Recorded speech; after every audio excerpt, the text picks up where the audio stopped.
if this thing works.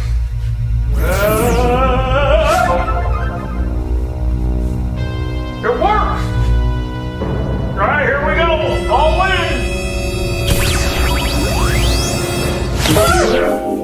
Woo! Yeah! Looks like it didn't work. I'm here in the shop. Back where I started. Yo, T, what's up, man? What do you want? Had a free minute to get away from the wife and kids, so I figured I'd just swing through and see what was up. Wife and kids? Yeah. You know my wife, Judy, my 3 kids? Come on, Sarah, quit messing around. What's with the hat on backwards and the talking like a hipster? Dude, I've always been this cool, bro. Is like everything alright? We still going snowboard tomorrow or what? Snowboarding? Well, I gotta run, so I just stopping in to say hey, so. Usually you're here hanging around bugging me all day. I don't think so, man. You must be thinking of somebody else. I'm a little confused. Well, I gotta get going. Judy's out in the car. We gotta go to my son's cross-country meet, so I'll catch you on the flip side. Alright, leave then. Alright, dude, chill. See you later, bro. That was weird. Any other time, Slippers is hanging around here all day long, can't get rid of him.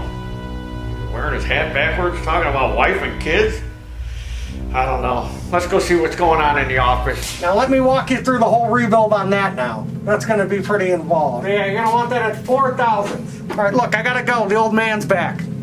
All right, call me if you need anything. All right, bye. What are you doing? What's going on in here? What do you mean what's going on in here? We got everything caught up, everything's done, plenty of money rolling in. You know, I was thinking maybe you ought to take a vacation for a little while. Vacation? Yeah. Where would I go? I don't know, pick somewhere nice. I guess that thing really worked. This is great. I'm never going back to that old universe. It's gonna be a good year as long as we can avoid Muffin Man.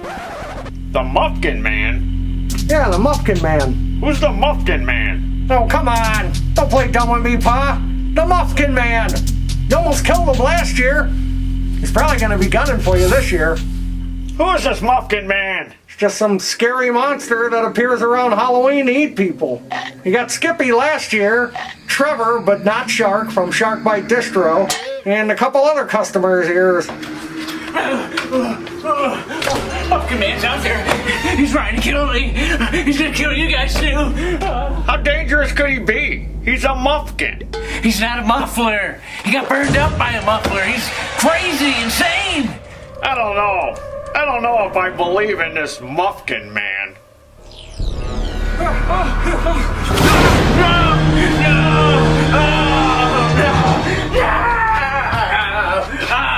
Pterodactyl here. Today's how-to is going to be on this here Stihl FS 70RC, which stands for Radio Controlled Car. No, I don't know what RC stands for. Probably the cola. Well, we're going to put a rope in it. They done broke the rope on this here Stihl. So you're going to need a T27 bit. And you're going to remove 3 screws. 2 here. And 1 in the bottom. And then this whole assembly will come off. Then you're going to need a pair of snap ring pliers to get in here and remove this snap ring.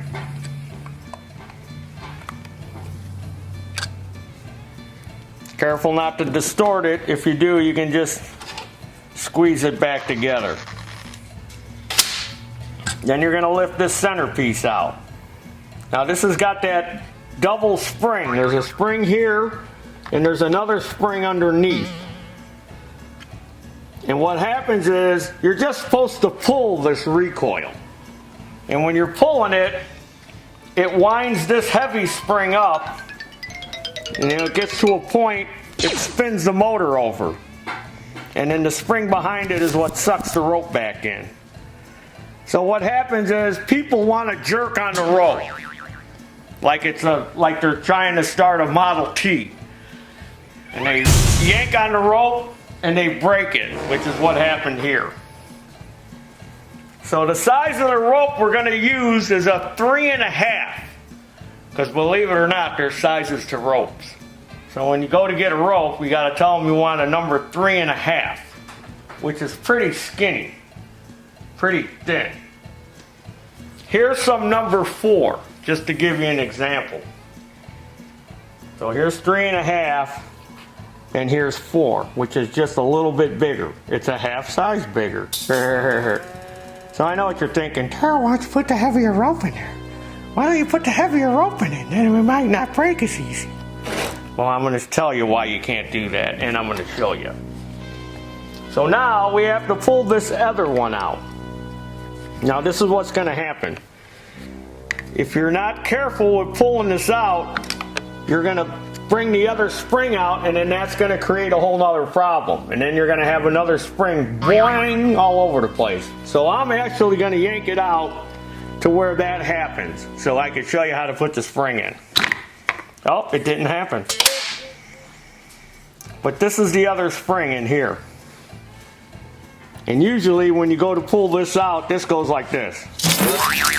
Boing! And this is what you end up with, a mess. And now you're going, oh, what do I do now? Oh, I better go on YouTube and figure out how to wind that spring back up. Oh, I don't know if I'm going to be able to fix this.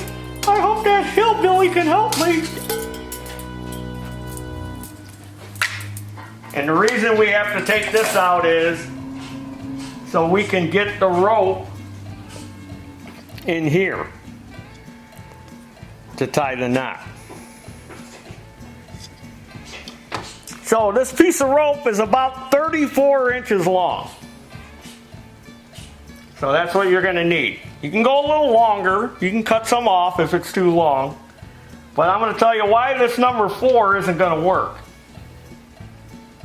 The first reason is you got to be able to tie a knot in the end, and the knot's got to fit in there. So when you tie a knot in the end of this number 4, it doesn't want to fit in there. You can't get it to fit in that little space there. It's not big enough. And another thing is this rope is heavier, so when you wind it on the pulley, you only make a couple of wraps before the rope starts to come out of here, which is going to be a problem because sometimes when you go to pull it, it might come off a track. And since it's heavier, it's going to be shorter by about that much because it's fatter and it takes up more space. So that's why you got to use the number 3.5. Kind of a bad design. They should have used a little heavier rope since they were putting this big heavy spring and stuff in there and they know people are going to be tugging on it. So you go ahead and put the rope in, and there's a little notch, and this is where the knot goes in that compartment and kind of tug on it. And now you want to wrap it this way. See how it's got this little kick out point here? You don't want to wrap it this way, you want to wrap it this way. Because that's what that little kicker is. That little kicker helps keep the rope tracked. So that's what we're going to want to do for now. We just want to wrap it on there a little bit. Now back to the spring. So look at the spring is going all kinds of crazy different ways. We want to start from the center here because that's where this little round curly part is, which has got to fit in there. That curly part's got to fit in there. Right in there. So that's why we're going to start here, and we're going to grab it and we're going to start winding it up.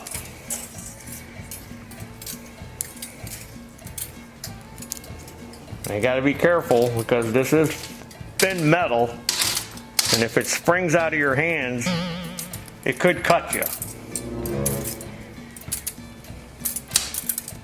And as you're winding it, you can pull on it and you kind of wind it up tighter.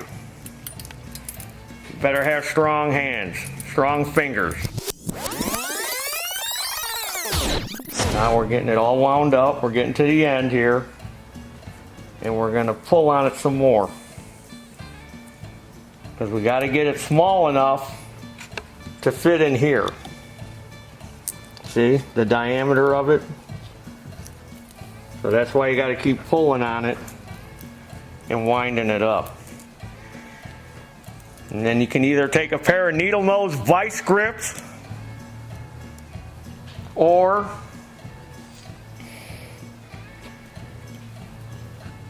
a pair of needle nose to hold it. See?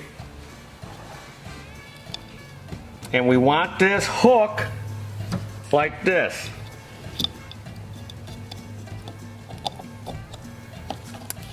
That's how the spring should look when it's installed. Hook in here, and then it goes this way and all the way around. And we want this right there towards the center, because it's got to fit into there. Remember I said that? So now you can keep some of the rope out like this and try to locate this to that and drop it in there. And then you should feel a springy motion, see? Because your rope comes around like this and comes straight out of here. So the rope comes around and straight up, which is what we got. So now we can just leave that out for now. Now we take this part and put this back in. So here's a notch, which we want to line up with this.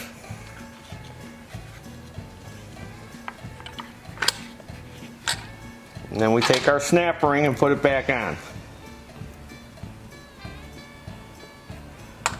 You just got to spread it a little bit just to get it over that pin. And then you can take a small screwdriver and push on it till you hear it click in. See? Alright, now let's take our end of our rope and fish it through that hole down there.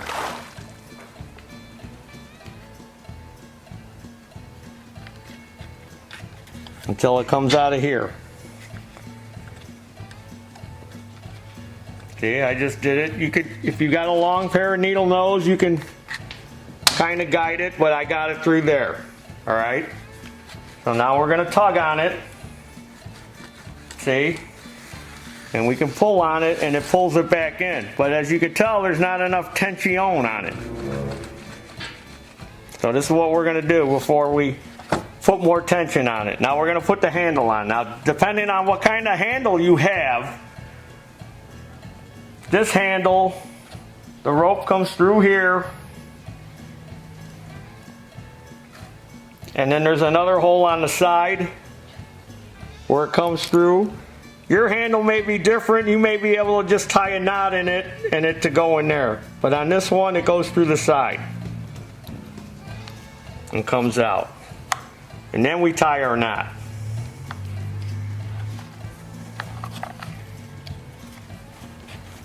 All right.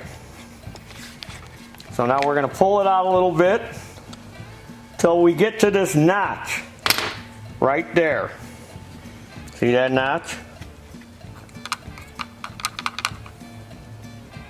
And then I'm going to take my hook tool. Where's my hook tool? I just had it here. Oh, put it away. I'm going to take my hook tool, or you can make a tool off a piece of coat hanger, and grab the rope, pull it up, and using that notch,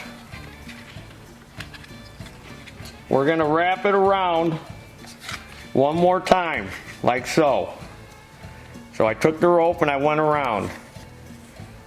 So that added more tension to the spring. Now when I let go, we got more tension on it. See? So when you pull the rope all the way out and hold it with your fingers,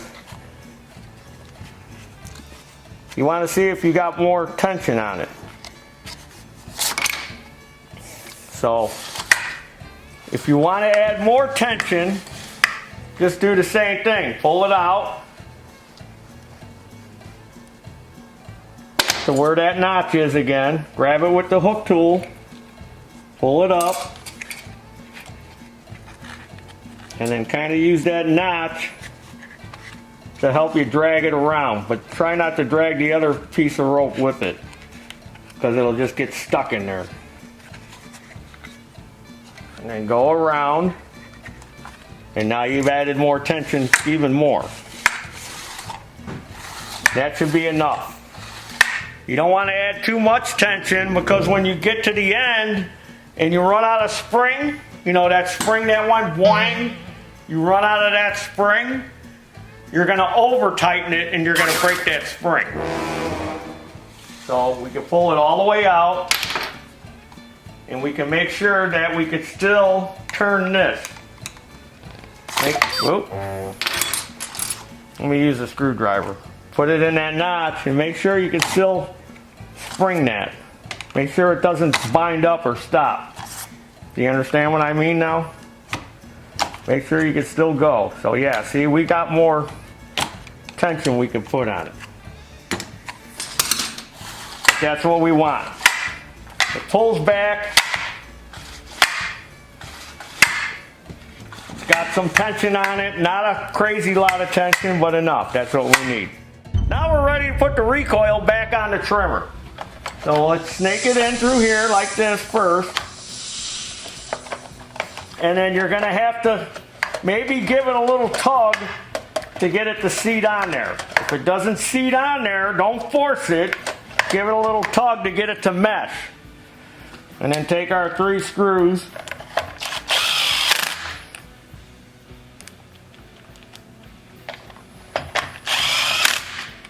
And put them back in. All right, now we're ready to fire it up, fire it up, fire it up, fire it up. Now again, like I said, you don't have to jerk this thing, you just gotta pull it.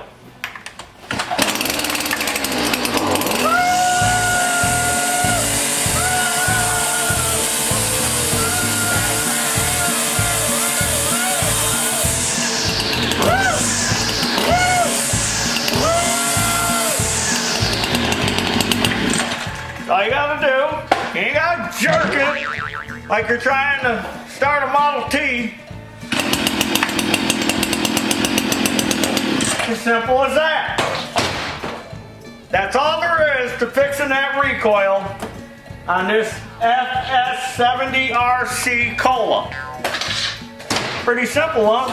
Pretty scary too when that spring comes jumping out. Boing! So, subscribe to this YouTube channel. That's me, Taryl. Follow me with your broken weed eaters on Facebook and Instagram. Come on. Come on, grab that weed eater. Come on. Go to our web store. Buy some Taryl apparel. You gotta be wearing this when you're out there whacking weeds. And as always, there's your dinner. Woo! Stihl Trimmer Repair. Woo!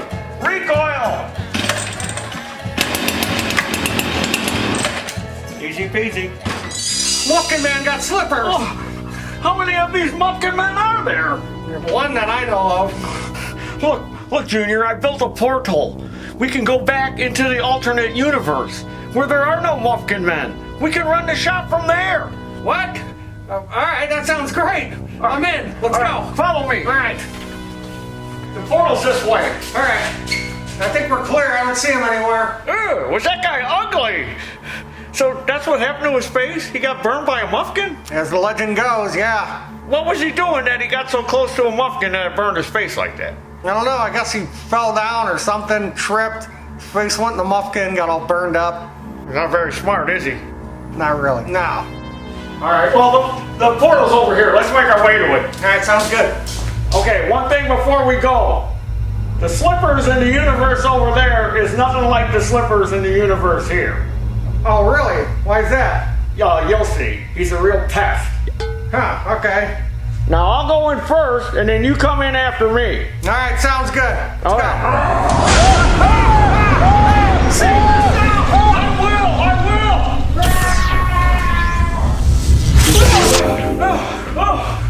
Okay, they ain't coming after me. They're gonna kill the power. Hey, Pa, is that portal you've been working on? Oh, yeah. It doesn't work. We're not gonna work on it anymore. It's a big waste of time. We're gonna move on to something else. Yeah, I'd say. Sounded pretty ridiculous. Yeah. It's not gonna work. Let's get back to work. All right, Pa, sounds good. Junior, look out! What the heck is that thing? It's a monster from the other universe, the Muffin Man! Oh, really? Son! So you did go to another universe, and this is what you bring back? Well, him and a couple of rare spices for my spice collection. Here, I'm gonna hook up the portal again, and you lure the Muffin Man to the entrance of the portal and push him through it, and it'll send him back to where he came from, and then we'll be rid of him, and we'll never use this thing again. All right, great idea. All right, get him over here. Hey, Muffin Man, come and get me. Come on, Muffin Man, here I am. What, are you scared? Quick, kill the power, Pa. Done. Whew, that was a close one, Pa. See, that's why it's important not to go around messing in other universes. Because you never know what that could entail. Like this guy. Yeah, I'll leave it be. But one more thing. I can't seem to find my wallet since I left that other universe. Hold on a second.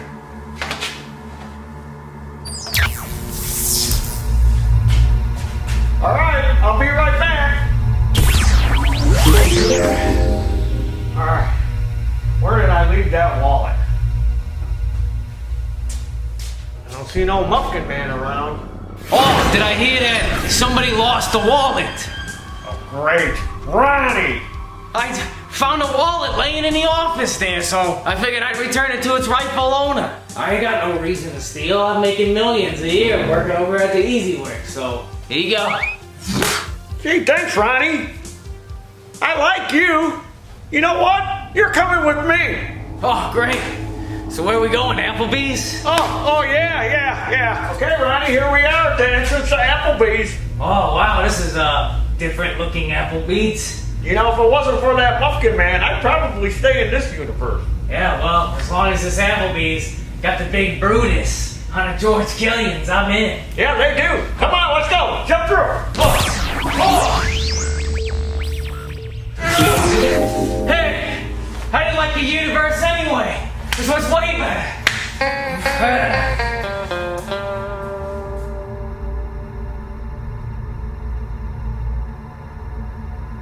Now we're ready to put the recoil back on the trimmer.